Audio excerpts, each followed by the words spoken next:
Hey Phoenicians, welcome back to the channel. Today we're looking into a topic that many of us experience but often don't talk about: loneliness.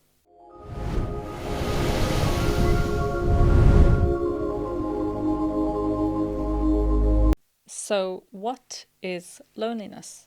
It's not just about being alone, it's about feeling disconnected, even in a crowd.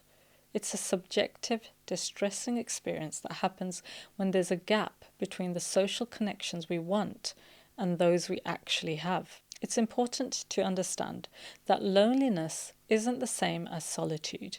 Solitude is a kind of being alone that's associated with seclusion, contemplation, or peaceful aloneness. It can be a choice and can feel rejuvenating.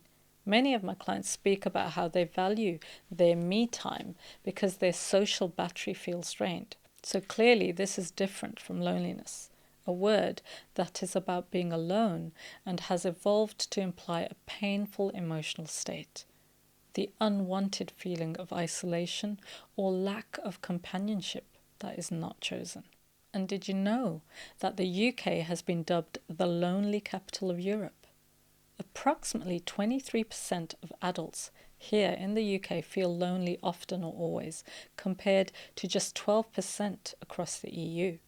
Younger people especially are experiencing higher levels of loneliness, possibly due to increased social media use and changing social dynamics. Now, chronic loneliness isn't just emotionally taxing, it can have severe physical health implications, including increased risks of heart disease, depression, and even premature death.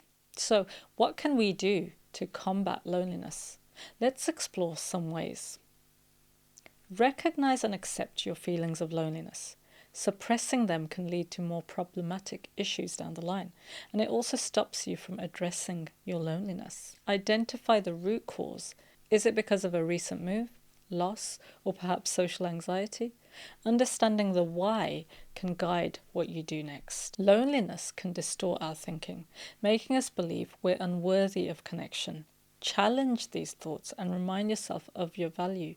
CBT can help with this if you need. Don't wait for others to reach out. Take the first step. Call a friend, join a club, or attend community events. If loneliness feels overwhelming, consider speaking to a therapist. We can provide tools and perspectives to help you understand and work through these feelings and perhaps find ways to reduce them. Remember, loneliness is a common and normal human experience, but it doesn't have to be a permanent one. By taking proactive steps, we can make meaningful connections and improve our well-being. If you found this video helpful, please like, share and subscribe. And if you're seeking support, don't hesitate to reach out to us at Phinity Therapy, phinitytherapy.com. Bye for now.